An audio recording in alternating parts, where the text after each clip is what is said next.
Sorry. Well, here we are. I forgot to turn on the broadcast. I fucking thought so. Yes, my bad. No wonder I couldn't chat. Yeah, sorry. That was totally my bad. But I'd like to introduce my guests, Drake the Duelist, with a minigun that is the equivalent of a shooting star, R towards any evildoer, and Gary Stew, the man who can punch a Star Destroyer out of the sky. Hello, everybody. Tell us something about yourself, Drake. Well, yeah, I guess I'm going to have to reiterate this. Science and Sorcery has been a very, very long-running project. I've been working on it in some capacity or another, just as a lark, hobby, joke, etc., and occasionally back to hobby again, basically since I was about 7. So this entire thing has been going on for about 25 years. And it is very much my baby. I have 3 different timelines worth of canon for this thing. You're only getting to see the second one, the post-retcon canon, as opposed to pre-retcon and unretconned, which are entirely fan fiction. No one's ever going to see that. I'm taking that to my grave.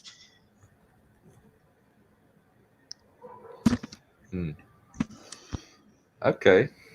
Nice. Well, it seems like you've been putting a lot of passion and work effort into it. I'm impressed. Mm-hmm. Yeah. And also, everybody who is on, please like the video and share it around. I want to have as many people who want to come onto this stream. This is kind of mainly going to be a tutoring / pitch session for our good friend Drake to kind of pimp his story, maybe even troubleshoot some issues he's working on, and kind of just figure out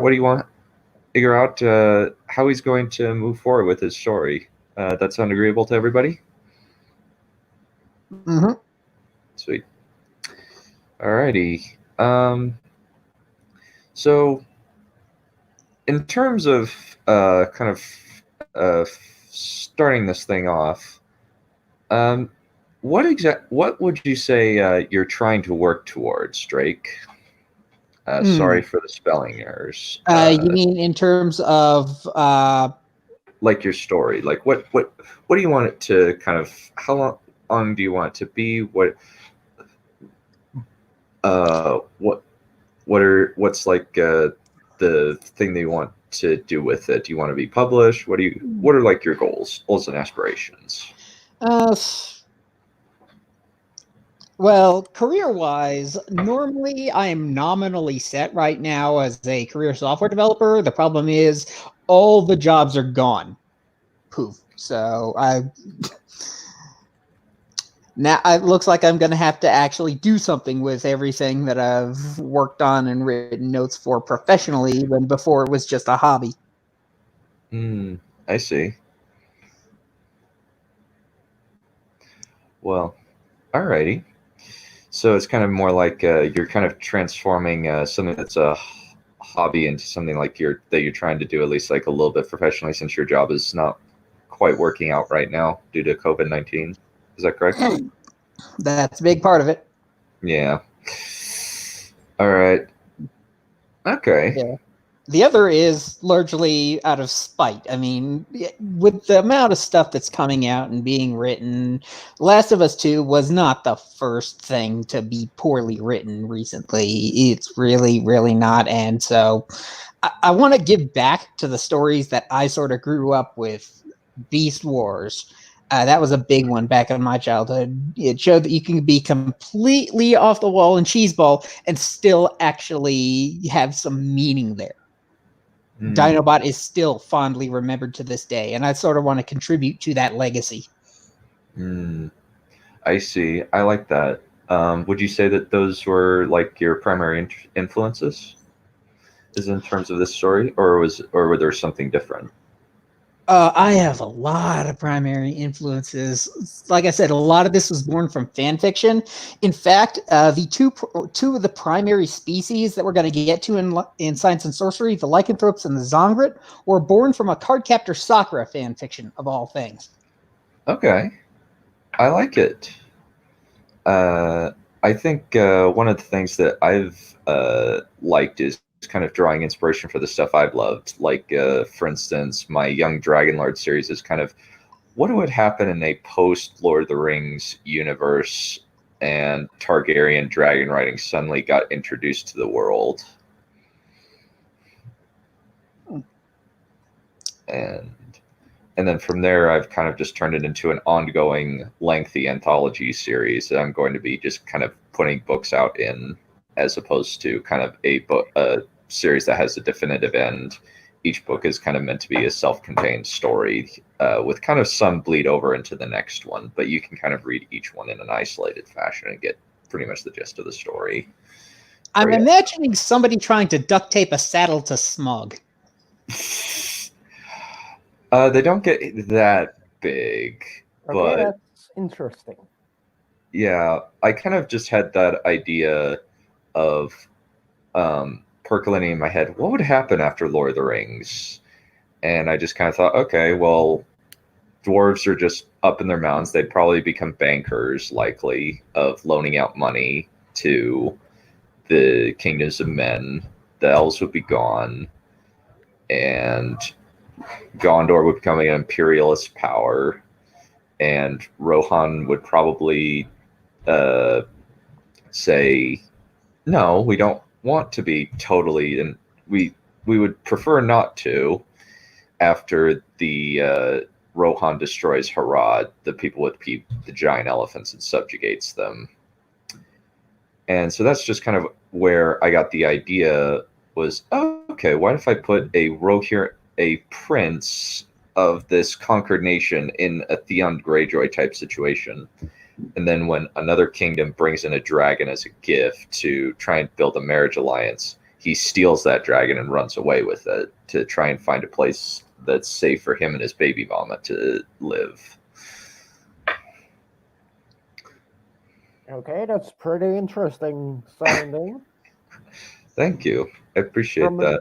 From a view of normal book reader, it sounds interesting and something that if I just read it, I would read it. But I want to know what would happen to Shire. I didn't include the Shire at all. Okay. I feel bad. Basically, there's just one kind of kingdom that exists in the north, and they eventually go to war with the south because the south invades. But there's some and everything changed when the south attacked. Actually, not really. It actually ends in disaster for the south, and you'll see why if you decide to read the book. Link in the description below. So sorry I interrupted you, Drake. What are some other of your primary influences? Probably the big one, and you're going to see a lot of this, is I'm very influenced by Warhammer 40,000. I've been playing it for a very, very long time, and sort of on and off. And while it's like when you guys are going on about it's like stuff that happens in Star Trek, stuff that happens in Artemis Fowl, I'll let you guys handle that. You guys are the subject matter expertise. But if somebody tries to tell you the female Space Marines are okay, tag. So, what do you think about the Primaris Space Marines? I get what the Primaris are supposed to do logistically. They're essentially supposed to be the Imperial answer to the Chaos Cult Marines. It's like Chaos Marines have Berserkers, they have Plague Marines, they have Thousand Suns. Space Marine Standard, they don't have anything like that. There's not even a single kind of upgrade for them. So that's what the Primaris are supposed to be. And I also have the sneaking suspicion that Games Workshop noticed the Space Marines died like punks and so wanted to beta test what it'd be like if they had 2 wounds. Which, if that's where they're eventually going, I'm all for it. However, the fluff that they all come from this secret government Imperial experiment on Terra where all these chapters just donated Marines without knowing where they were going, and then poof, they just farted out this massive Indomitus crusade out of nowhere right when the Imperium needed it just the most dramatically possible. It basically means there can never be any stakes in 40k again, because how do I know you're not going to pull that stunt one more time? That's a ripcord you can only pull once. Mm-hmm. Yeah, that's horrible. But I honestly, from reading the Prime books, which are everybody takes in the fandom that the primaries are just overpowered space marines, that they will start being less and less effective. But from what I say, they're just space marines that been taught to fight in the age of Horus heresy, not in the age of war of the 40k, thus in the war making their combat styles ineffective. Like in a book I read, a single primary survived out of squad of 12, and that was because he got lucky and the enemy got just died because a building collapsed on top of him. Rocks fall, you die. Mm-hmm. Well, entire bunker with warhead with the bio bombs warheads in it. Like, oh no, a building fell down on your heads. That only happened to like 90% of the Crimson Fists, and you don't hear them crying about it. Yeah, he survived it, but then the bio bombs exploded and annihilated entire life on the planet. It's those experimental, I forgot their name, the most dangerous bio bomb that just single cell can obliterate the entire planet. Yeah, the viral bombs. Yeah, the viral bombs. It just went off as Gulliman activated it, and the guy just died. Of course. Mm-hmm. So I'm going to take a minute to actually share the trailer on SoundCloud that our good friend Drake gave me. So let me switch this around a little bit. Okay, that's going to be interesting. Yeah, I'm very excited to see how this is going to work.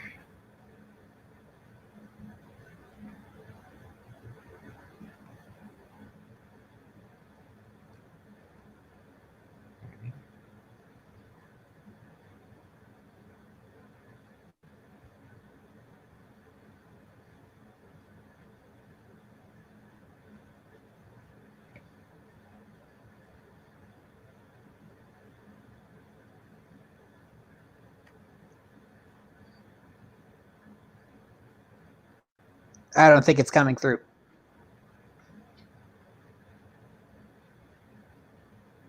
Yep, it's not coming through. On my really? end. Oh, that's yeah. Not even on the stream. I can't hear it. Oh, really? Okay, let me stop screen, share screen. Also, for the record, it might be worth putting up the transcript as well. Yeah. Okay. Do you have a Yeah, it's in the link. Okay. Transcript is in the link. Okay. Where is the? Let me see where. Oh, it's in the link. It's in the link. In the Discord thing.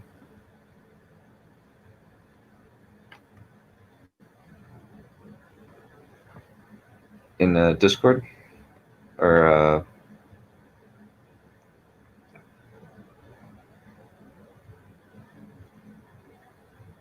okay. Let's see if I just changed it to share audio. So let's see if this works a little bit better. Science and sorcery. Can everybody hear it? Of Boreos society tonight. Welcome you, kneel before me in service, as all your kind ought. Do you not know what the Zongrit gave up for you? Do you not know who we are? Where does Nadean find these bloodless servants? to unearth another legacy of their own dead. Very well. Though this labor is beneath the last of the Shishaktanai, perhaps you will finally listen if you hear it from one who saw the devastation of the accursed Takatarat through their own eyes. In a time not long after Rakunkai tore the stars from your sky, after the ancient lights once called sun and moon ceased to shine, after most of your world fell into the abyss and leaving behind the sliver that you would call the Infinity Bridge, you wandered in darkness. You used what passed for magic, your so-called technology, to abate the darkness, but it was not enough. You fought one another for what resources remained on this fragment of your planet, for what resources you called food, until nothing remained but the wasteland. You fought brutally, savagely amongst yourselves. You cried out into the abyss, pleading to what gods you could remember for salvation. But it was not your god that answered. It was our god, the Scion, and the Warlock, mighty Saviat. Look upon our form and see the handiwork of our god, twice your height, radiant with power. Holy crimson scales are our flesh, and molten steel our blood. We were as what we understand to be the facsimile of your mythical dragons. I remember your predecessors bowing before us like gods. Not our ancestors, but us.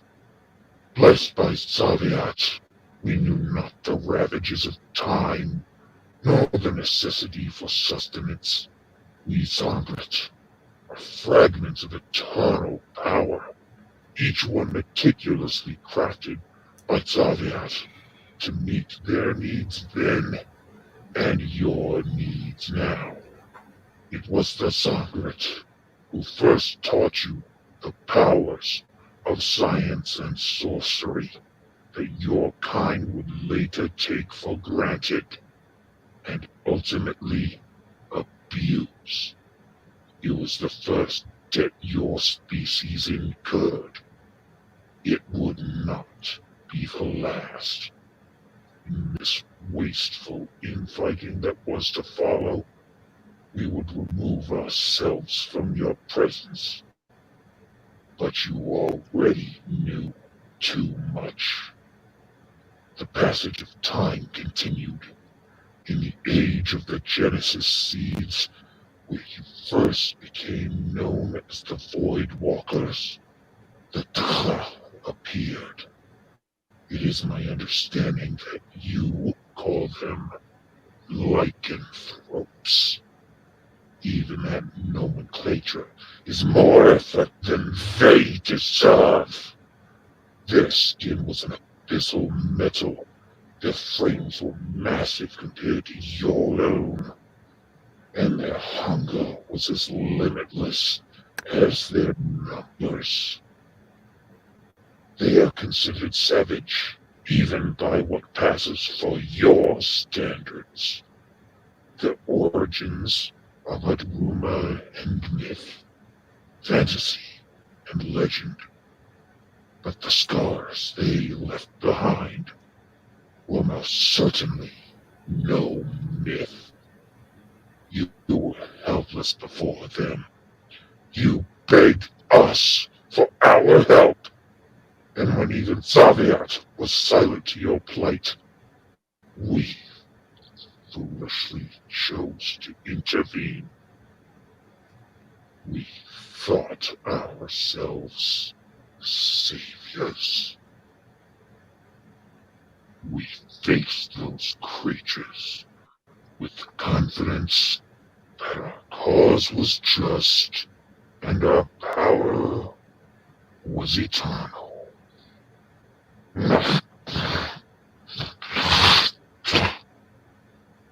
Neither our beliefs I still hold. The science and sorcery at our command, we turned back the benighted beasts. But at what cost? The rights that bound Zongrid bodies were broken as the Teflas tore them apart. Holy crimson flesh was rent for your sake, and metal blood grew cold on the wasteland. Each Zongrid life was irreplaceable. Though eternal, our kind was not crafted to compensate against even a single loss. We were meant to be your custodians, your shepherds, and your teachers, not your heroes. It was our greatest misjudgment since first teaching your ancestors the ways of science and sorcery. Where were your predecessors? I think we can pause there. Yeah. That sounds really cool, to say the least. Yep, that's the history of Tchakraat, I or would like the Old War. I would like to say it's really lovely. I'm starting with positive, but for me, the modified voice made it kind of distracting, really. Yeah, not a terrible amount I could do about that because It they would- sound weird. It I should like don't have good sound a voice bit actors. sharper to be like pleasurable to Yeah. hear. Yeah. I understand that you want to design them this way, but it will be better if you like also think of so it's pleasant to hear and actually like doesn't distract you from the dialogue. Hmm. So that will be basically my advice on this. Mhm. Yeah, it's like telling the story from another character's perspective. And I've thought of doing things like that. The problem is it's not reasonably in character for anybody in the universe to know this much. Yeah, I don't mean just from another person. Just the voice is distracting too, and then I had to really focus on understanding what he says. So, Yeah, like, hence the transcript. That's the best I could come up with. Oh, I thought it was. I'm interested to see where this goes. You earlier you sent me some pictures. Let me pull them up right now. Yeah, reminding me that we left off in the in the account of Urios with the end of the Old War. I'll know what that means because I'm gonna have to get into some other stuff. Okay. Yeah. So tell me about these characters that you have right here. Okay, they're eventually going to be called Team Gigadraken, but they're not going to earn that title until way later. Okay. And it's sort of a Fellowship comes together, Fellowship breaks apart, and Fellowship comes back together at the end to save the day. Okay. And this is, in terms of the game that I was making, this is the most well-rounded team that there is. Everybody in here serves a purpose. They all have highly exotic weaponry, and they're pretty much handpicked to be like the best people that TAP could get a hold of. Okay. Yeah. So tell us about Voidwalker Trap. He seems like the I guess the Star Lord, the Ocean's 11 team leader, that's Italian job leader, that sort of thing. Yeah. So tell us more about him. Kinda. Okay, before I go on that, a little elaboration on Voidwalkers has been given out.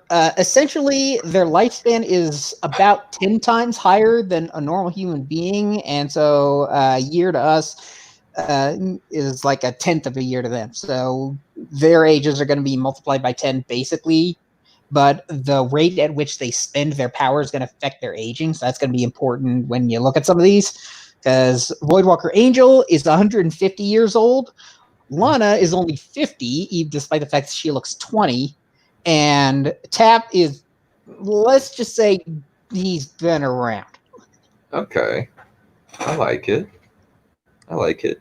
What are each of them like, and how do they fit into the world that you've created? Okay, how to get into that?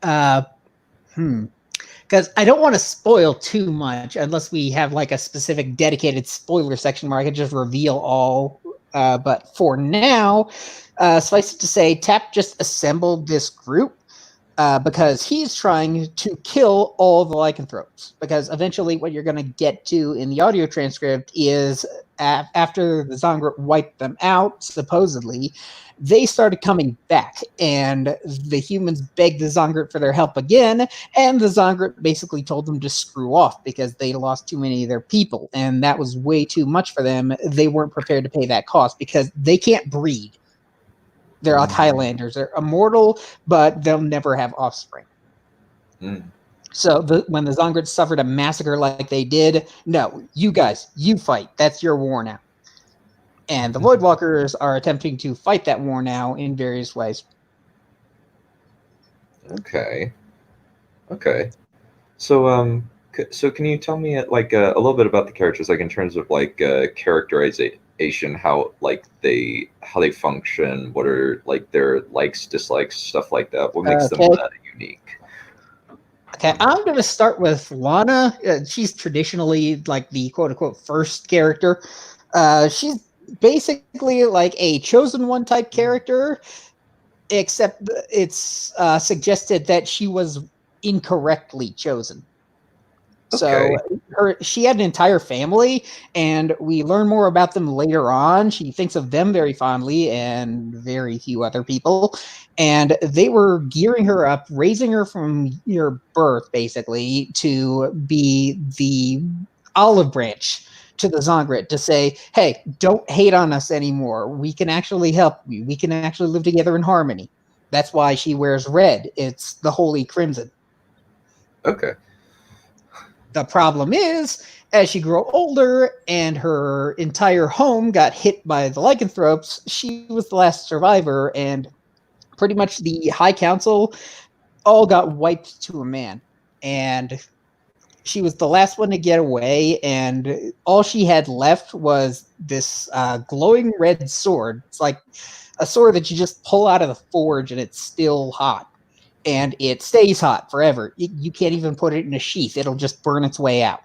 And so she just carries this thing around, and it gives her all sorts of powers, most notably the ability basically to just move in a split instant. And so she just cuts like through lycanthropes that way. Mm-hmm. And where all this sort of goes south from what her parents wanted is that she basically acts like she's written by Joss Whedon. She's incredibly snarky, very sweary, largely combative, and not apparently very powerful. So all she's got going for her is S.H.I.E.L.D. And the reason that she winds up joining Tap, you see this in one of the chapters, is Tap asks her, where does her power come from? And Lana answers, the sword. Obviously, it's what a normal person might think. And Tap goes, no, your mind is your power. That's what we're going to use to overcome these animals. That's what we're going to use to win for good. And after that, Lana decides to follow him around, mostly to kill the lycanthropes out of spite and for revenge for her family.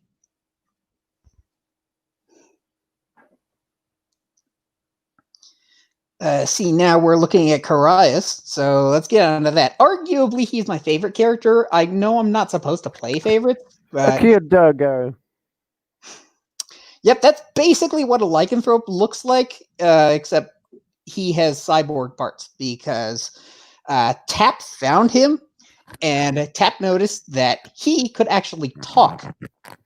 Because what you find out eventually in the first book is this is, if I were to give like a very quick elevator pitch to somebody who decided to take the stairs, I would say werewolf apocalypse. And werewolves, of course, come from people. They get turned into werewolves. Oh.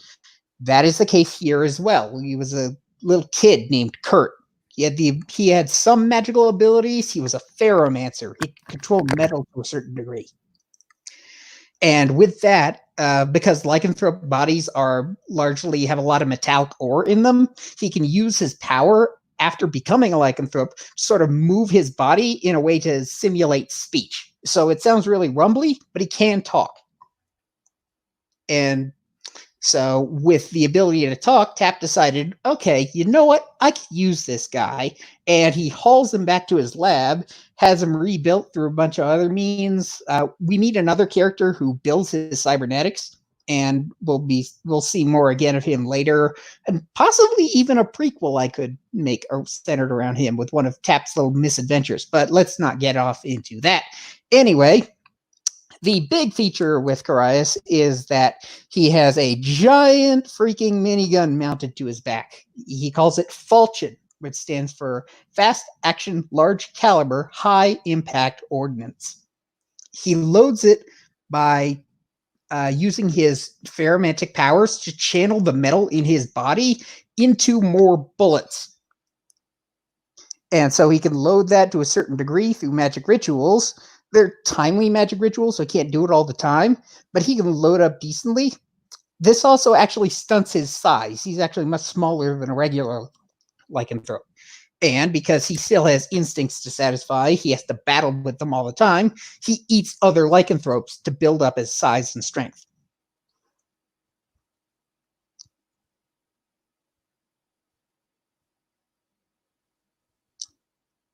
And probably the big thing to note about his character is that, of all things, he's actually the super religious one.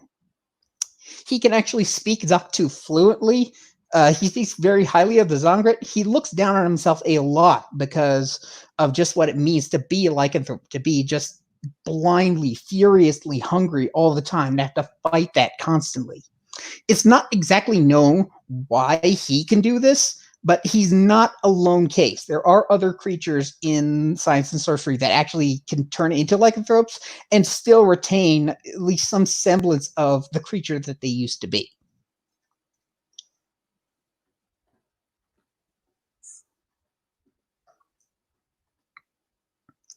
The way Carius joined Tap's team is when Tap was about to kill him, because of course he was.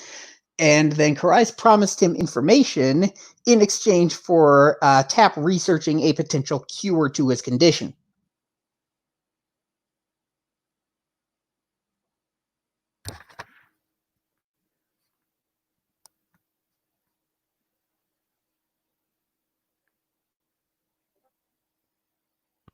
So, we still on? Yeah, I'm here. Okay, so that's Carius. He sounds like a lovely dog, to be honest. Yeah, because the chapter that I sent Dunn for the stream, it's an excerpt from one of my favorite parts of the story called Nightingale, where you really get inside his head.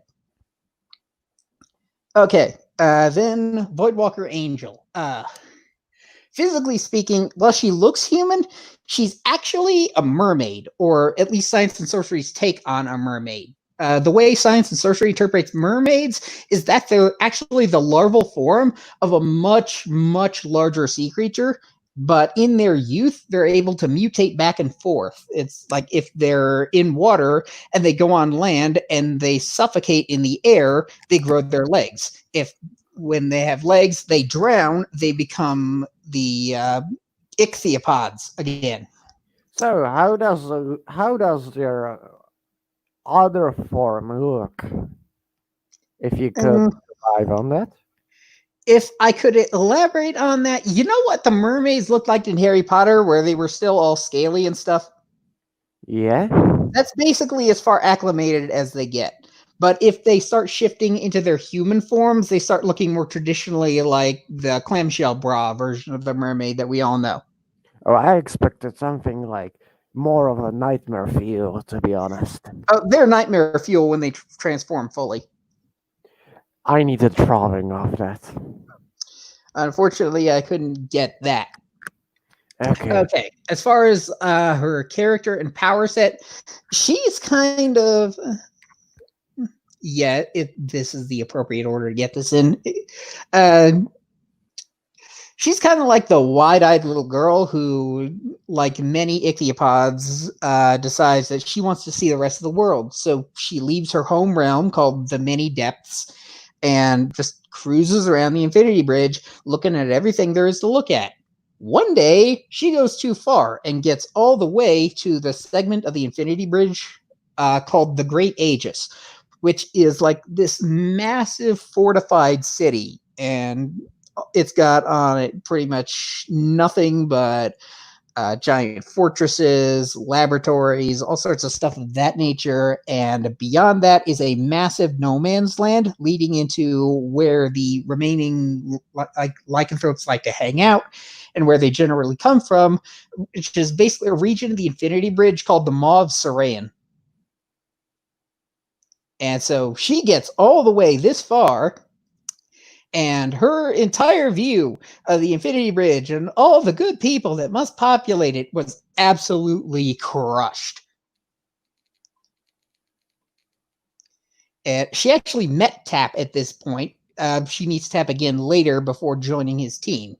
And it's like Tap was just one of the many, many, many mercenaries operating on the Infinity Bridge up in the Great Aegis at that time.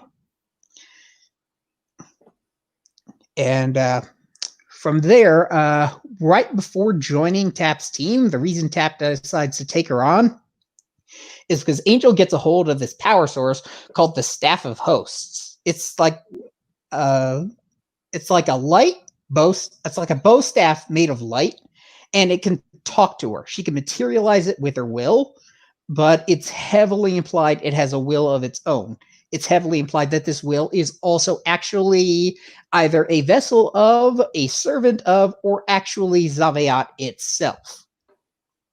And it very much has its own agenda and will generally help Angel out in sticky situations, protect her from lycanthropes, usually by summoning barriers and putting out fires and whatnot. But the one clause it has for it, it mentions unstained hands, and that's about as much as Angel's own mind could process what it was telling her. And what that eventually means is that Angel can't use the Staff of Hosts to just beat a lycanthrope to death. That would kill a lycanthrope and thus stain her hands. She can't kill people with the Staff of Hosts. That would stain her hands and the staff would leave her. So she just has to carry around the staff. The Zongrit even refer to her as the carrier, and more knowledgeable characters refer to as the carrier of the Staff of Hosts, because it's actually this super ancient weapon that has to do with other parts of the timeline that Urios doesn't want to touch on. But let's leave it at there for now. And finally, there's Tap, the one who brings all of this together. So, a Star-Lord comparison is not necessarily what I was going for. This is probably where you're going to see a lot more of my just naked Punisher fanboyism, because Tap is very much in that vein. When he assembles teams, he basically makes no bones about the fact that he is just blatantly using people. He'll manipulate people, lie to them, take them on his team, just send them off on stupid errands in order to hopefully get stuff to happen that he wants to happen. Because As pointed out elsewhere, Tap is trying to defeat the lycanthropes for good. And there's spoiler reasons we can get to that later if we want to separate that out and do another part of the video. But for now, suffice it to say, he is heavily manipulating everyone in this party. He gave Carius his weaponry, and rest assured, he can take that weaponry away just as easily. He's the one training Lana to try and get her to fight lycanthropes more intelligently. You can actually see this in the story. When she's trained, Lana actually goes for more lethal head and neck strikes rather than when she's fighting on her own. She'll like swing for limbs and stomachs and not quite get the job done. But she's far more efficient when Tap is actually teaching her. You can actually see the effectiveness in the way she fights over the course of the story. And Tap is also using Angel basically as a living shield. He knows the lycanthropes can't actually hurt Angel and is depending on the Staff of Host's functionally reality warping powers to basically get himself out of all sorts of sticky situations. But the fact that he has to lie to Angel is very difficult for him because he has no social skills and Angel is soft omniscient. The Staff of Hosts will tell Angel things that Tap really, really doesn't want Angel to know yet. And including the most devastating things is why Tap fights, which I'm not going to get into right now.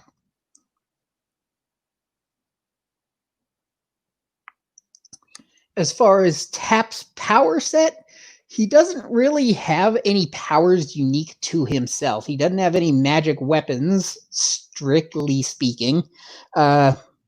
Remember when Urios was bringing up the time of the Genesis seeds? Yeah. Yeah, what the Genesis seeds eventually go on to is that the Voidwalker decided to take these little fragments of power. Where they come from is part of the lost history that the Zongrit purposefully hid. But they have these seeds of huge amounts, enormous amounts of power, and they turn them into entire little pocket dimensions. They can be about the size of a city, about the size of a bay, all sorts of different things. The more complicated they are, the more energy it takes to create. Tap actually found one of these and built it into a gun. Oh. So he has the power to create a universe, and he uses it as ammunition. Okay, I don't know whether to call him smart or really, really asshole. The answer is yes. Exactly. It's like I envision the way his tech works as the story progresses forward. He modifies his weapons each time. Like he starts with a single shot sniper rifle in the first chapter we see him in, and then in a later chapter we see him in, he's modified it into a light carbine. And then from there, he actually trades it out because he strapped a coolant cell to it that has a shotgun feed so that it can sustain more fire for longer.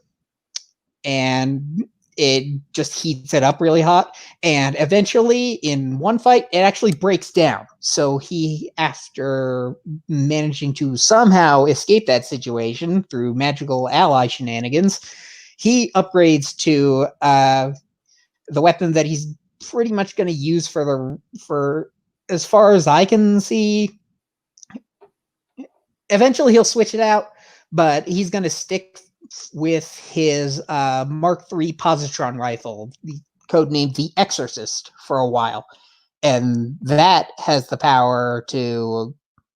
That's one of his Genesis seed powered weapons that has the power to just punch a hole clean through a lycanthrope just by searing solar radiation.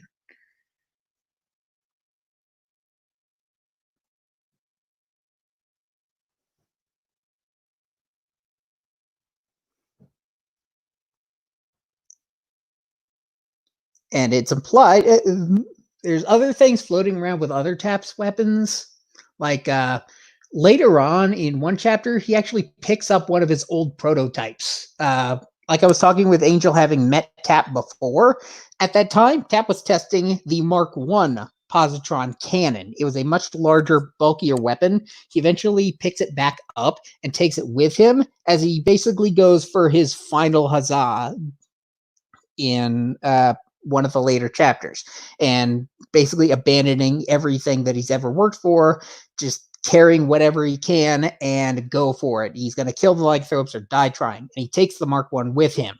The question is, what happened to the Mark II? And we learn what happened to the Mark II by the end.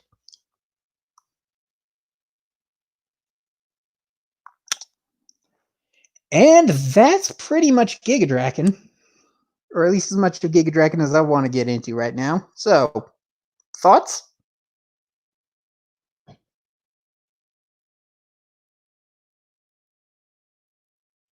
Did I kill the stream?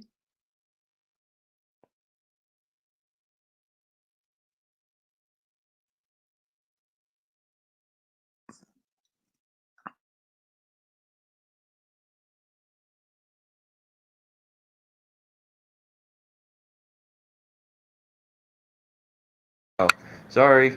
Sorry, my thing was muted. I apologize. I'm Okay, I still couldn't see around. it. Yeah. Okay. Yeah, I like it. It's very interesting.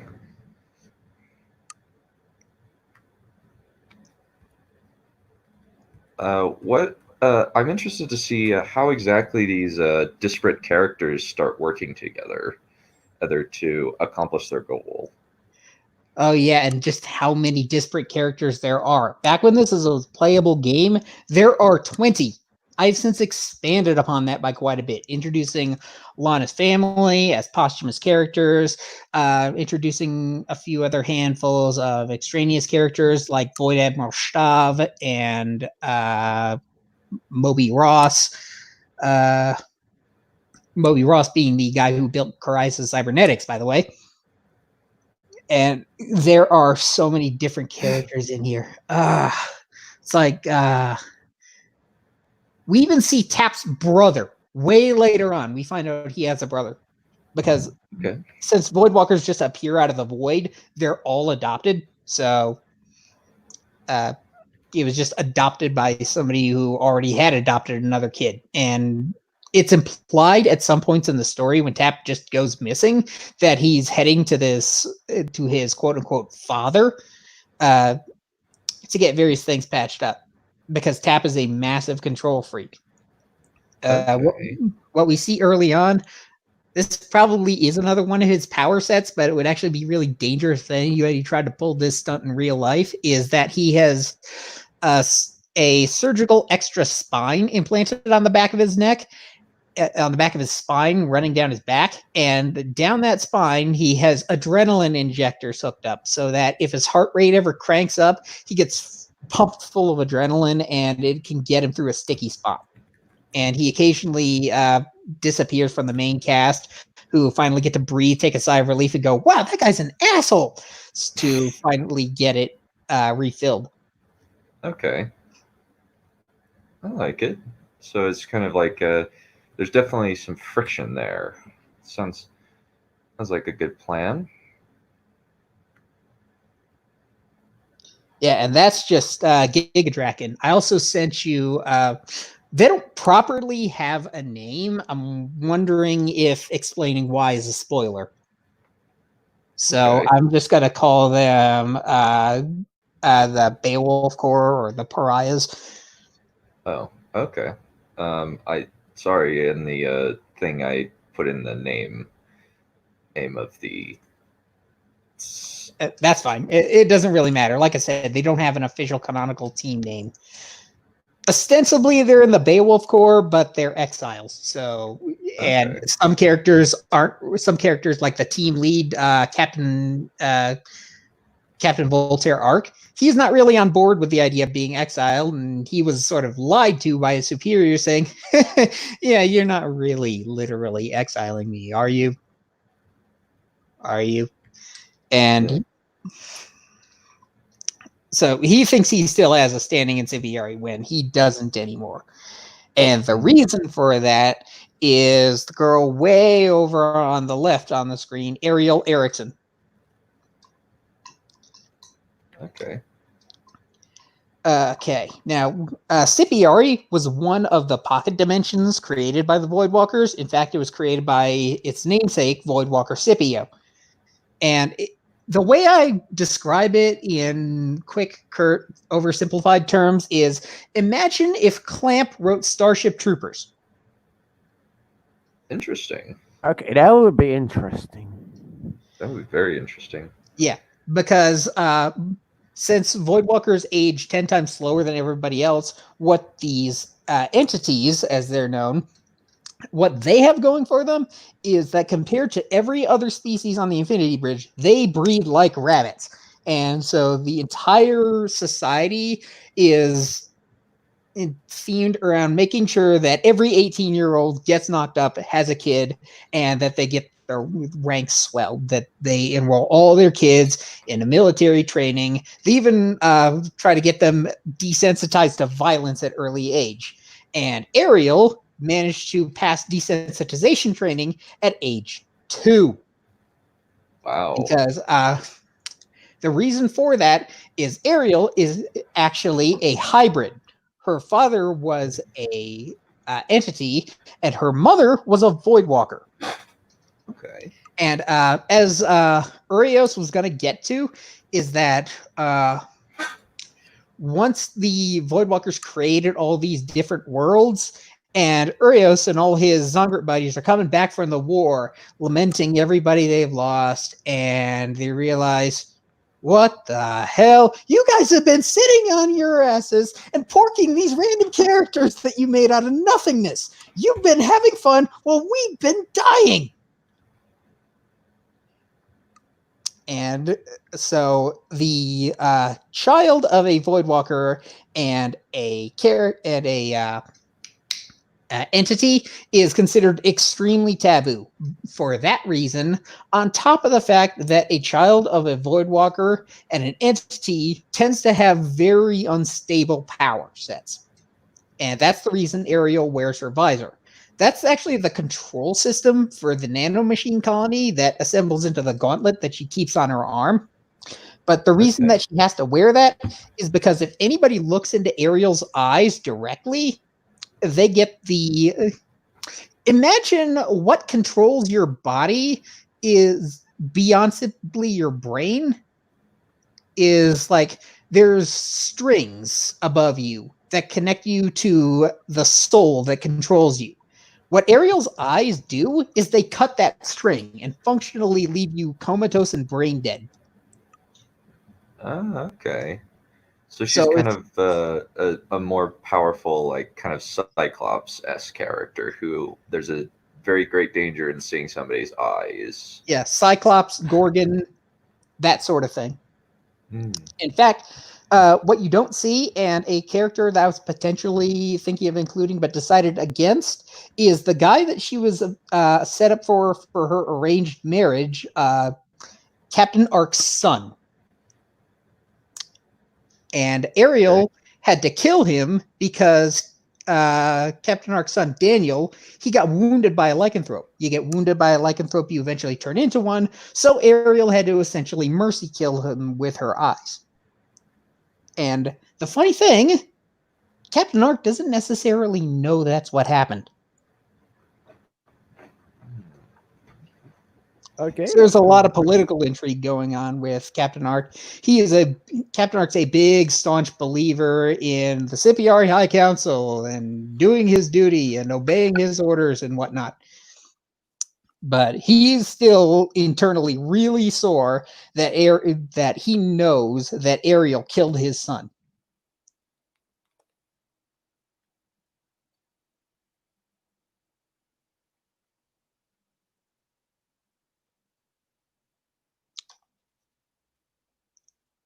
Everybody's still on. Everything went really quiet. Yep. Yeah. I'm still going. Okay. Yeah. So thanks Yeah. for muting right now. Okay, good. So from here, I went a little on to Captain Ark, so I might as well just keep going. The big thing, like Carius, Captain Ark is also one of the highly religious characters. He's got his arms behind his back in this shot, but what we see in other shots and in the story is that he's got a little red handkerchief tied around one of his gloves, and it was because he's good friends with his lieutenant Tobias Eriksson, and Captain Ark knew that when Ariel was born, the Zongrit ordered her mother assassinated. And 3 Zongrit barged in when Ariel was just an infant, killed her mother, but Ariel managed to, as an infant, look the Zongrit in the eyes. 2 of them died instantly. The 3rd one clawed his own eyes out before escaping. Oh, but that's another story. God. Are you sure you're not writing a 40k novel? Yeah, you can see it in there, can't you? Yeah, as a reader who has Yeah, shit ton Kirk of Hughes a 40k real books, badass. yeah. Okay. So, Captain Ark knew that the Cipiari High Council had sent the Zongrit to assassinate Ariel's mother because of both the taboo and they need to make the lesson very clear to the Voidwalkers. Don't have children with entities. They will have very unstable powers. Incidentally, that's also not the only time you're going to see that. You're going to see another child of entities and Voidwalkers later on, but that's for another story. Okay. Okay. Anything more Captain Ark related? Other than his weapon systems, not really. Cipiari's very highly conventional in its weapon systems. The only reason Ariel has anything special is because what this entire team spent most of its time doing is sneaking into Tap's laboratory and stealing his stuff. That's where Ariel got the nanomachine colony. Okay, that's okay. amazing team, and I'm going to support every action they do.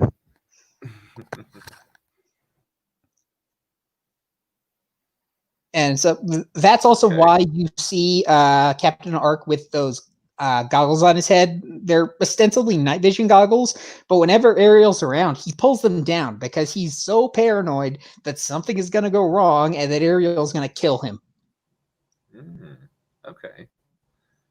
I like it. Because Ariel's one of those freak hybrids. Okay. Okay.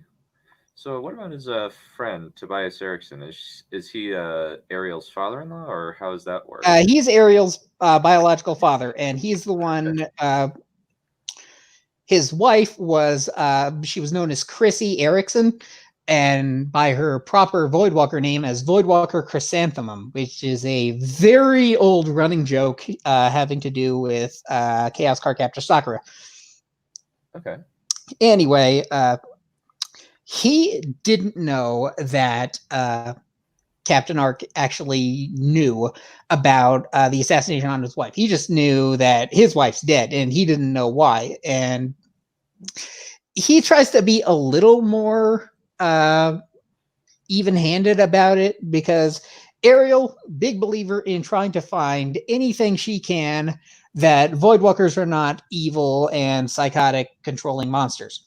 And you have guys like Captain Ark who in part because Zongrit propaganda, in part because Zongrit propaganda has a kernel of truth to it in this particular instance, not so much pro Voidwalker.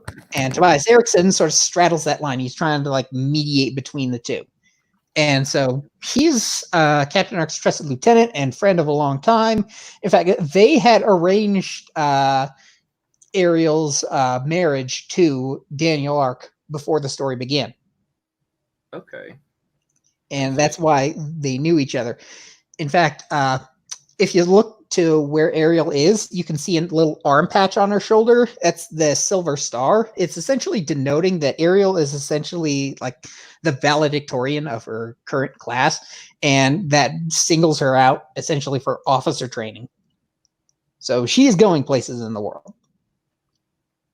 And Tobias is very proud of her, despite the fact that Ariel refers to Tobias purely by order of his rank. She doesn't let her guard down around pretty much anybody, speaking formally at every instance, except with the fourth character here, Keiko Sakurai. Alrighty, 1 second.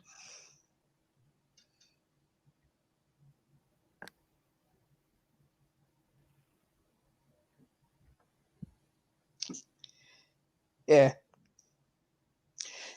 Keiko's a lot of fun to write. What part of what spawned her was when I was writing a lot for Tomoyo Daidoji in Chaos Card Capture Sakura, I got to just how fun it was to write a character of that archetype. So I decided, hey, what if I wrote a character that was like Tomoyo in her fanatical, oftentimes obsessively insane devotion to Sakura, and then do something different to it? Because Keiko is one of the few characters in Science and Sorcery that's actually established to be genuinely stupid. How she managed to get on that team is because, and this is going to flare some SJW nerves, she is in fact a lesbian, and CPR is generally okay with that, so long as you still pump out kids. They even have a maternity ward devoted specifically to this sort of thing called the Sisters of Sarah. And Keiko was offered the option to either, when she came of age, join the Sisters of Sarah and just keep pumping out kids, or face exile with Ariel. And she eventually did choose Ariel because she's very, very devoted to Ariel, and she's so paranoid that Captain Ark is going to try to kill her or something, so she has to watch Ariel's back. Okay. Logistically speaking, she's the grenadier of the team. She's the forward scout who always goes in, toss some grenades, slip right out. But eventually, she wants to be a commando in the Scipiari Beowulf Corps, which that's their armed forces. And it's because she won't have to answer to any chain of command. When she's the commando, she becomes a sole agent, able to choose her own battles, pick her own fights, fight her own wars, and basically do whatever she wants. No one can tell her what to do. So that's her big goal in life, is to actually get there. But she's not all that studious. She slacks off a lot. It doesn't really pay too much attention, and it's kind of clumsy. And it's like Ariel will constantly stress spatial awareness to her, which is one of the many things she doesn't really get. And so she doesn't think before she leaps or says anything, and it oftentimes can get her into trouble and make her say things she didn't quite. But she's still sincere. Am I still on? Kinda. Okay, how about now? Yeah, Yeah, I think my headset pulled out. Anyway, where was I? Shoot. Spatial awareness. Okay. She wants to be a commando, essentially, so she can protect Ariel. Okay. That makes sense. I like it. She's willing to do anything to get that kind of power, whether it's being a commando or doing less scrupulous things. Yeah, she's interesting character. She's the point of view character for the pariah. Yeah, quite. In fact, you actually see at one point in the story, Ariel's like leaning up against the wall, taking off her glasses for a moment, and Keiko like touches her on the shoulder, trying to reassure her because she had yet another moment where she tried to convince Captain Ark that there's some good in the Voidwalkers, was told off yet again, just went over to a wall and started crying her eyes out because in her mind, Captain Ark saying all that crap about Voidwalkers is saying all that crap about her dead mom. And so Keiko grabs her on the shoulder, tries to reassure her, and catches a face full of Ariel's power. And then we get to see what it looks like firsthand. I'm actually kind of proud of this trick where as soon as Ariel looks at Keiko, because the story's told from her perspective in this particular chapter, just the spelling just starts going all over the place, and it just looks like keyboard smash. And from that point on, all you hear are you hear character dialogues their speech lines, speech lines, speech lines, speech lines, no actions whatsoever. That's what it looks like when you get cut off like that by Ariel's power. So you get to see what that looks like from the other side. She was eventually saved from that, though. But it wound up taking a while.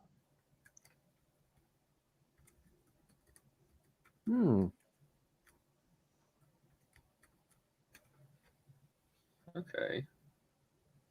I like it. And there are so many other factions.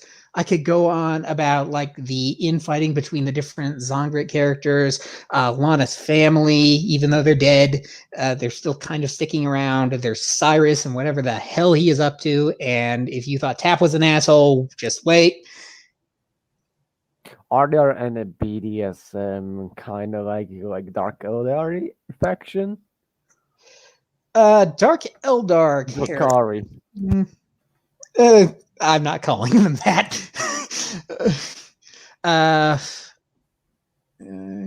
Technically, yes. One. Are there any others about it? I'm not really interested in doing that because it's Keiko. And how she gets there is like one of her big character changes. Oh, okay. I understand that. Okay.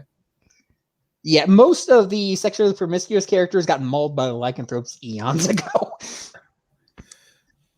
Seems like a nice little horror trope thing. Yeah, now that you put it that way, yes. Oh, I'm gonna be right back, guys. Okay. Okay.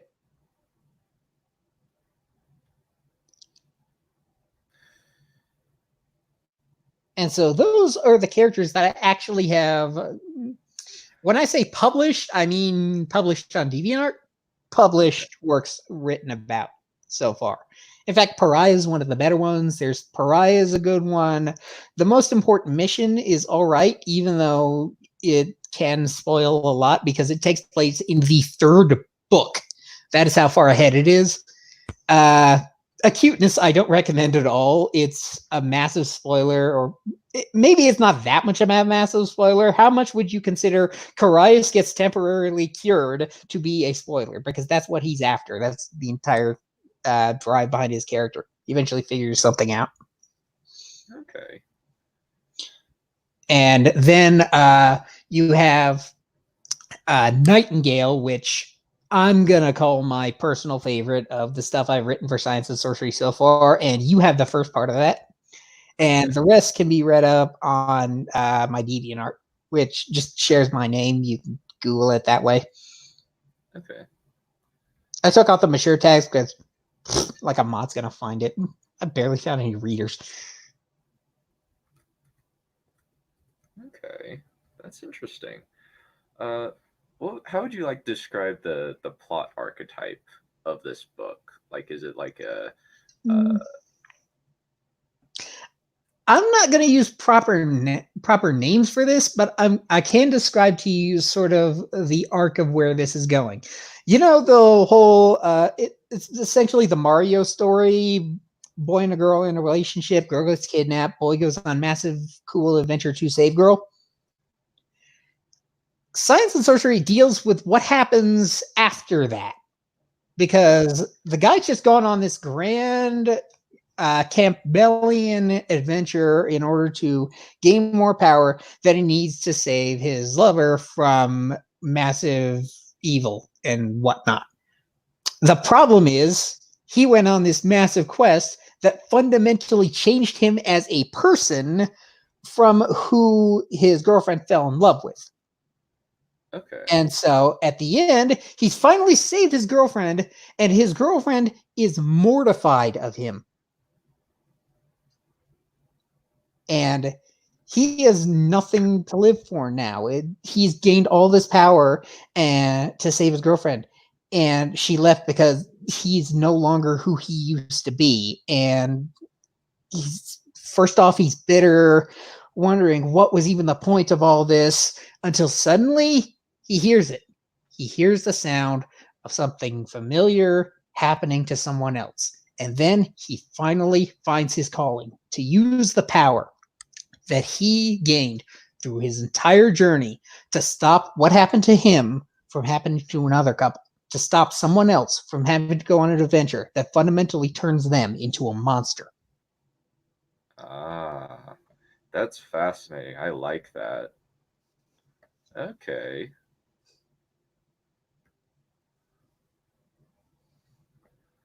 That's some interesting stuff there. I like what you're doing here. Uh, so you mentioned like some stuff that you kind of like have some trouble with. So why don't we get into that and kind of chat about let me see. Let me get into that.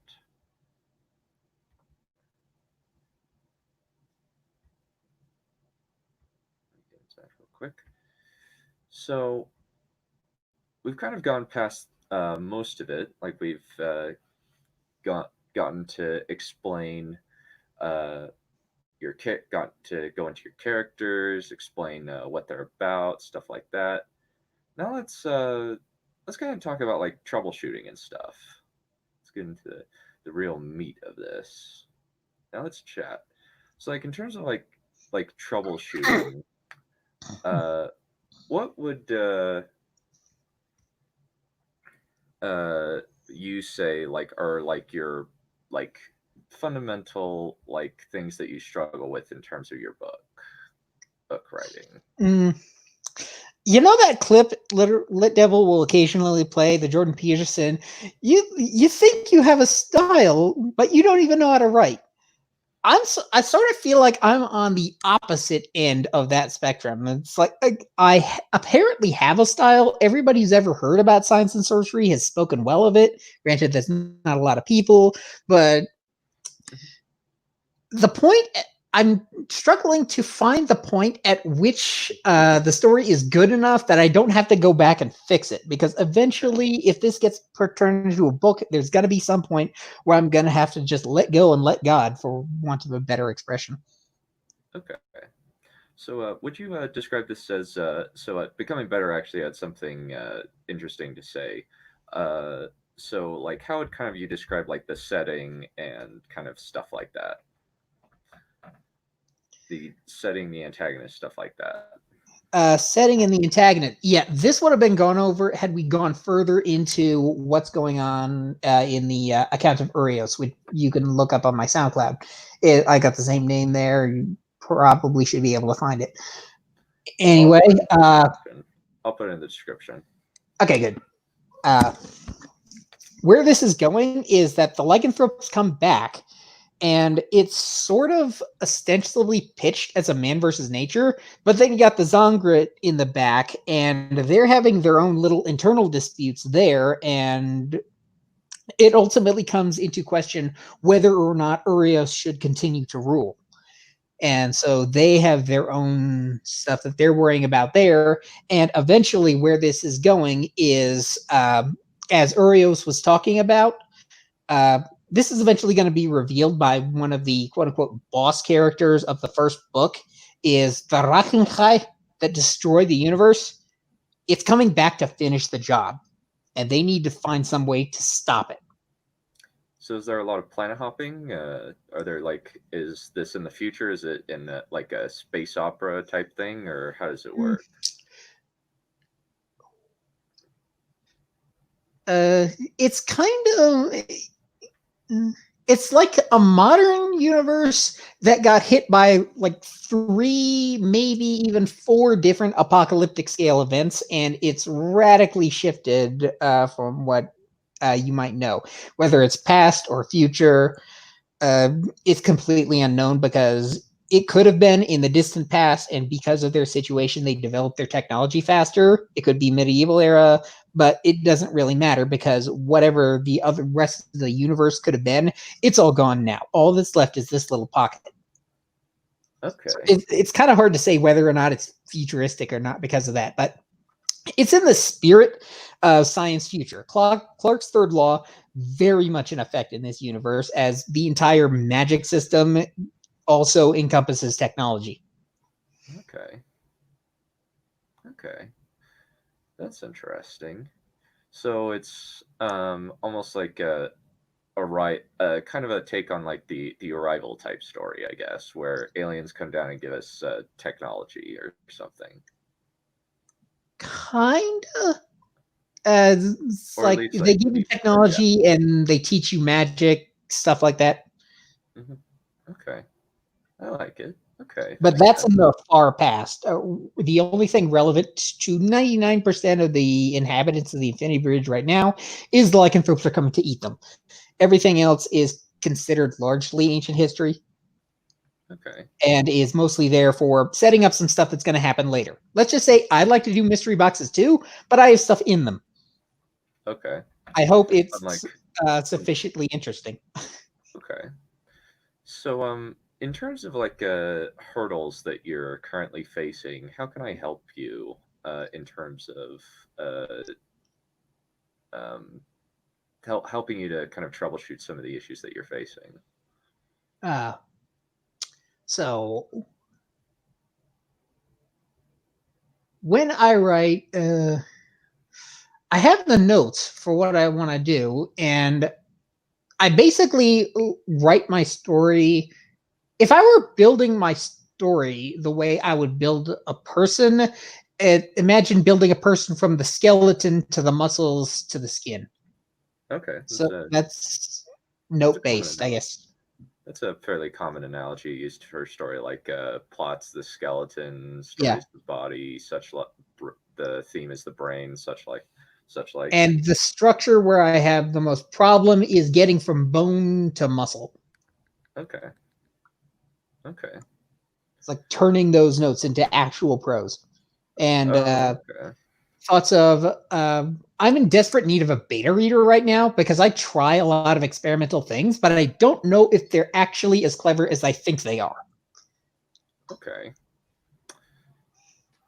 So that's actually something that you could try and help out with the Discord. I know that there are a few people on there who would be willing to beta read your books. You just maybe I should put in a thing of call for beta readers channel in the Yes. thing. So I'll just if you want, feel free to just tag. I'll just put out a tag of who might want to beta read somebody's stuff, and if you are, I'll just kind of give you a role of currently beta reading for somebody. That way, they don't get pestered. Okay. Yeah, that'd be very much appreciated. And I'm working on a bunch of other stuff right now. I've actually been working on since the announcement of these streams a redux of perspectives. I've been ostensibly working on this for a while, but now I'm actually getting hand to keyboard, and I have about like a page and a half so far.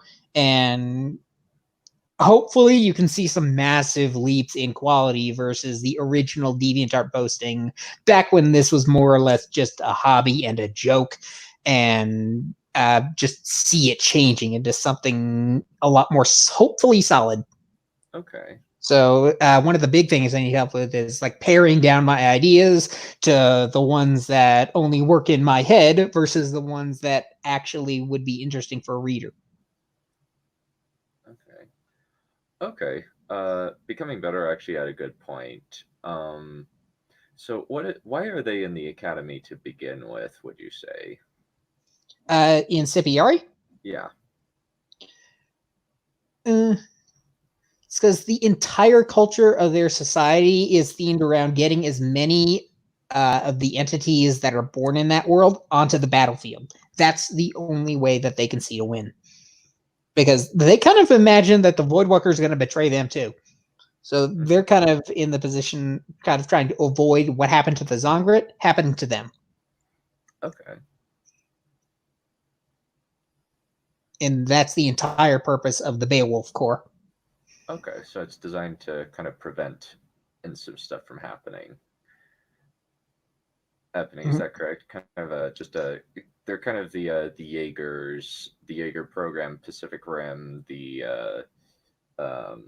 whatever they have in Independence Day Resurgence, but only done better and not. Without the mechs, they don't really have much in the way of large vehicles because lycanthropes can tear large things apart. It's more about speed for them, speed, maneuverability, turning corners. So lots of aircrafty type stuff. And so, but training wise, yeah, they're kind of the anti-monster special forces born out of their own like law enforcement, peacekeeping sorts of deals. Because as we later find out, Scipiari is, you start getting into the Starship Troopers portion where we realize that in the distant past, Scipiari was actually one of several different tribes, and a Voidwalker, Scipio, came to Scipiari and basically helped them dominate everybody else. And there are a handful of little outlying tribes hanging out in the same realm, but they're largely left out in the cold. Okay. Okay, I see.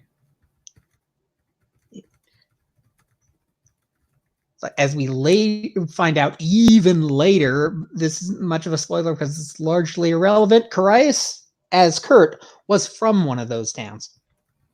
So what I like to do in this story, everybody connects to everybody else. You know the 5-6 degrees to Kevin Bacon? You can pick any character at random, any other character at random, and have at least a few different ways to navigate the relationship lines to get to the other character.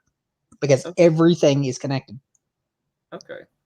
So so what are like the stresses and pressures with dealing with being forced into the academy?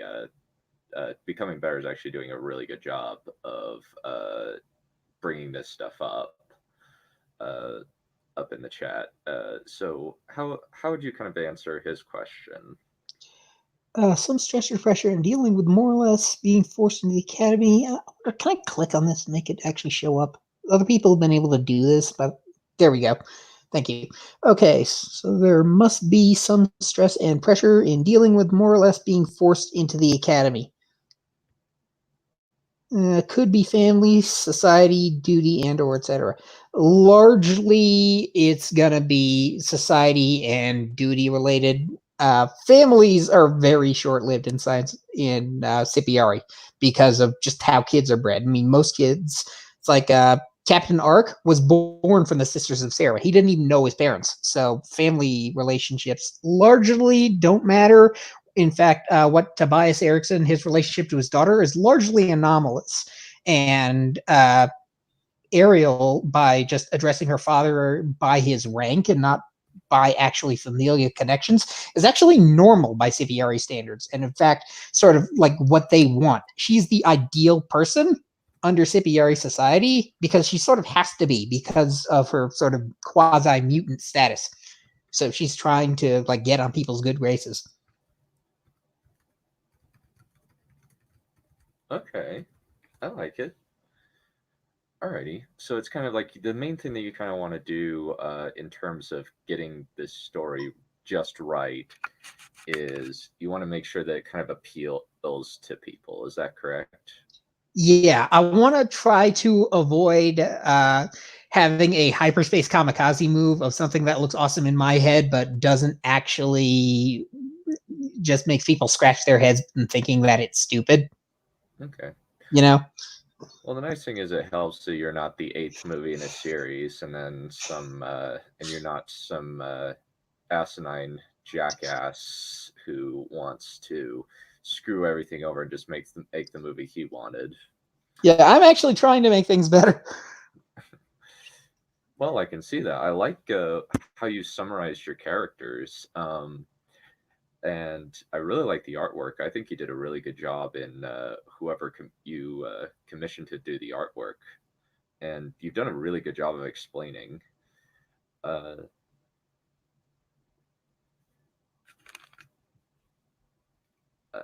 what you want to accomplish. Is there anything else you would like to chat about? Is there any questions you'd like to ask me, or anything you'd like to chat about before we end?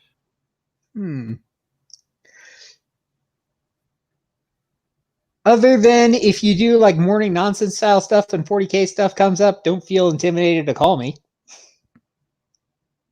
Well, I will definitely consider that. I have never gotten into 40k. I've only heard a few bits and pieces about it. I will definitely take a look at it though. Oh, and I'm definitely going to be doing a stream on Thursday with Yokai Zero and Neph Champion. And uh, do you? I don't know if you liked Game of Thrones when it was airing. I actually haven't seen Game of Thrones at all. I mostly know Okay. it from reputation because I don't have cable and I could never afford it. Fair enough. It's one of those things that I kind of wish I did follow it before it got completely stupid, because Game of Thrones very much gets into the same kind of territory as Science and Sorcery, where there's largely a theme of, why are you idiots fighting each other? You should be focusing on the White Walkers / lycanthrope / Rockenkai, whatever's destroying you. Focus on that. So I would have liked Game of Thrones maybe, but Yeah.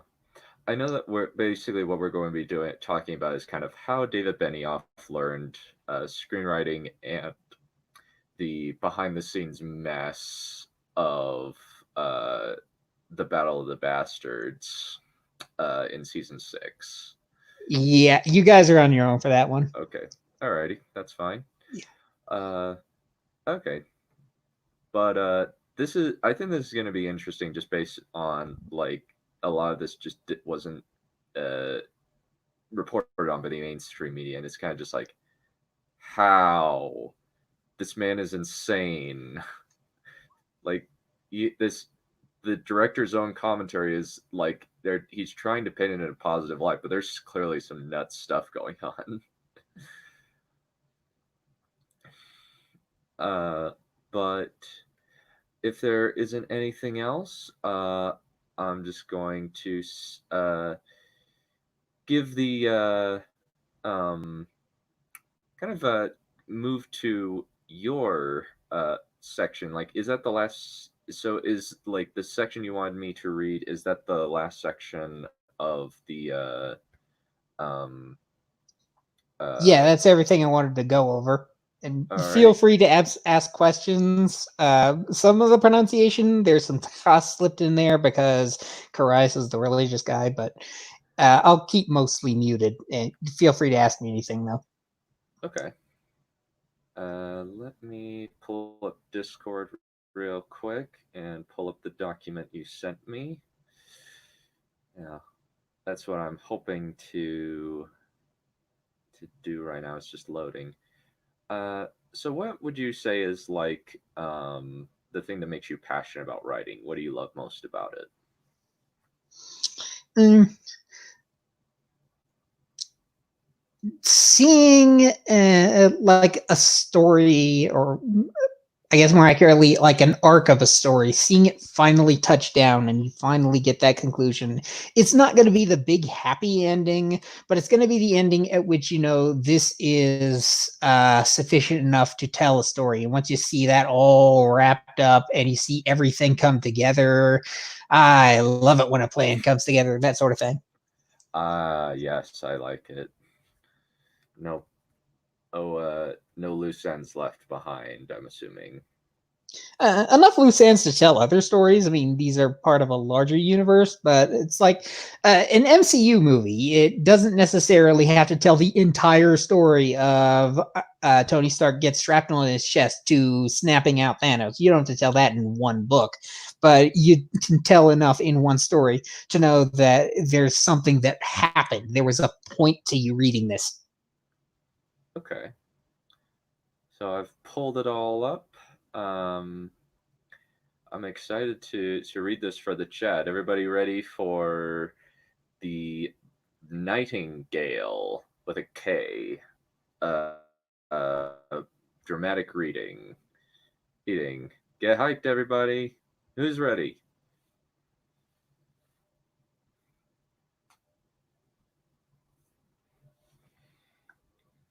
Alrighty. So, Science and Sorcery, Nightingale. Excerpt. New Urbanos. Perching round for Wyvern, the quick and brutal progenitor of the Parcanus or Ethos, or so Curios's scouting report went. Tap's approach had a familiar ring to it. He seemed to have taken some lessons from the Leviathan encounter. Bets deep, exposed those little, especially show autonomy. They had all grown a little since then, least of all Anna. She would have never believed what she had become now.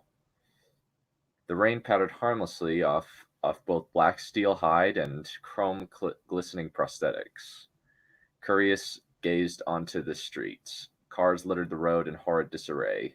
It was as if disaster had come through there without warning. Any pedestrians had long since been picked up by the airborne ravagers.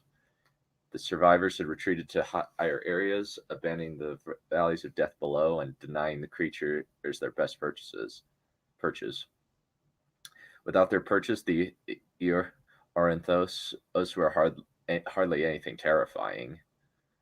All they had on simple hounds were their wings. They gave up amazing ground in other logistical areas just for that one edge in flight. Thanks Chavot, they did, Curios thought. The survivors had a chance. The higher, the safer, they seemed to think. Curios could see the campfires glisten in such places, shining like dim, distant stars in the unforgiving abyss. By contrast, the neon brutality from the brightly lit street below taunted the survivors. It invited them back down to the life they had been robbed of, down to their doom. It was the lower uninhabited buildings that Curios focused on specifically. Ornitho was perched on the edges of these buildings. They scrutinized their scoured hunting grounds, waiting. Most of them. One of the creatures appeared to catch movement with eyes that were too sharp for its own good. In moments, the newspaper blowing in the end had been shredded, leaving the Ornithos denied. Its peers would not be as unfortunate. Their anxious sights finally fell upon a genuine morsel of flesh, and in true Kate fashion, they dove down upon it. Curios wasn't sure what turned his gargantuan stomach more, their lack of intellect, or their lack of honor. He saw this again and again from every perch he could clear. He would get so bored at times, and he would sometimes fire a falchion round into the streets. First, the impact would knock down a car. Next, the sudden noise would drive the creatures into a mad frenzy. Then the process would repeat again and again and again. And whenever Curios wanted, the fear of the Ornithos returned to their perches, the better. With any luck, one would stray up from his purse and he could indulge himself. Curios's hunger wasn't going to get in the way of his recon scouting, especially if Trap was going to get his way. But when did he not? Sending Angel or Lana into this world with Hairtrigger or Ornithos everywhere was just asking for trouble. And so he alone would make the scouting run and report his findings when the week ran its course. One more night of this dreary place, and he swore he would drag some luckless hound from the overrun world he could find just to get a full meal in his belly. His weight fell into the roof of a slightly lower building than his former perch. It seemed that his time here would not be entirely uneventful. Coming face with two of the world's natives who had already claimed the perch for their own. They had a bigger, far different shape than the Ornithos. The human silhouettes in his infrared vision stayed his trigger. The little girl seemed to be only about 4 years old. Seeing what must have looked like her doomed descent from above, she immediately scampered behind another youth. The other native, seemingly as malnourished as the younger girl, was an older lad, but not by a great amount. "Get away from my sister, you monster!" Curios didn't even register the blow across the side of his face, sending the enthusiastic boy practically bouncing off. Still, stand up to a Parcanus hound. let alone one decked out with meticulously advanced weapons technology, with a little bit more than a pipe in his hand, a growl in his stomach, and fire in his soul. There was something about the little urchin that Curious couldn't quite put his finger on. No, Caleb! The girl shrieked, scampering to her apparent elder brother's age. The terror washed over her eyes as she looked up at the looming creature. Curious was getting accustomed to that kind of look. Both accustomed and tired. Ever rambunctious, the girl caught a grip of the rusty pipe again, at least suggesting that the drive Curious had seen just minutes ago, however impotent, was genuine. If only for honor's sake, Curious wasn't about to let someone who deserved to survive waste his efforts so pointlessly. Don't be afraid. I'm not one of them. I mean, in hindsight, he probably should have picked a response that had more actual truth to it. No amount of hate for his blighted kindred could change the fact that a Takat was Takat, no matter the specific genus. Given the attention his presence would draw, he turned his back on the two and leapt into the darkness, his cybernetics landing against the higher roof, where he intended to vanish from their field of vision beyond the elevation in the darkness. Circling around to the higher perch, he leaned low and perched his head over the edge. If the kids were sharp, they would see his glimmering ruby eye lens. Maybe even falchion, if they knew what to look for. However, judging from their rapidly turning heads and lack of focus, it seemed that he had eluded them. Still, he didn't need any of Trap's sophisticated gadgetry to hear their reaction. It's okay. The monster is gone now. You should get some rest before we move on tomorrow. Hey, Caleb. No buts, Dawn. Just trust me. I won't let anything bad happen to you, but you have to keep up. Curious had other surveillance to attend to for now. He almost hoped that Wyvern wouldn't be found among the remains of this world. If it was, maybe the children and all the other untouched innocents could outrun the Ornithos, but they would have no chance of outrunning the asphyxiation of this world's collective energy, matter and energy after the quarantine detonators go off. I think I'll pause there. Thank you so much, Drake. It was so good to chat with you. Let you advertise your stuff. Is there anything before we go that you would like to pimp or direct your people, like the audience, toward? Nothing right yet. As far as becoming better, I still don't know what an Ornithos is. That's partially because this story takes place kind of late in the first book, and the idea is that you see lycanthropes in all sorts of different forms. In another chapter, you actually see shark lycanthropes. So they can appear in all sorts of different forms. Their genus name, Pericanus ornithos, birds. Pericanus Carcharodons were the sharks, and hounds were the ones walking around on their legs. So basically, the idea is that no matter where you are, you can't just like go into the ocean and be safe from lycanthropes. You can't go underwater. You can't go under the sea. You can't go really high up in the mountains. They're gonna get you. So that was the idea there. Alrighty. I think just in terms of like little feedback, I'd like to kind of get some more descriptions of the scenery. In my head, I kind of imagine an Altered Carbon style world. Is that what you were going for? I don't know what that is. Okay, it's kind of like a techno noir kind of thing. Kinda. Okay.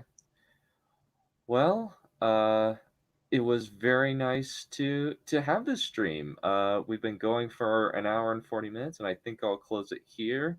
Thanks to my guest, Drake the Duelist. I'm very happy that I could have you and chat about your stuff. Thank you so much for coming on. Thank you for having me. Becoming better. This is not the beginning. If you want to actually wade through some of the older stuff, duly be noted that some of that is no longer considered canon. But if you want to get an idea of where this is going, DrakeTheDuelist.deviantart.com. You should be able to find everything there. Okay. Yeah. For order of events, if you want to follow chronologically, it's perspectives, how to win wars and influence allies, survival of the friendliest, fish in a barrel, Redeemer. That's where that plot line ends. And parallel to Redeemer is a sequel to what happens to Fish in a Barrel's epilogue, which is the Pariah. After that, Nightingale takes place shortly after what would have been the end of Redeemer, after they leave that world. And the others take place way further in the canon. Don't necessarily worry about them yet. So, Okay. Well, all right. Have a good evening, everybody, and I will see you later. see ya.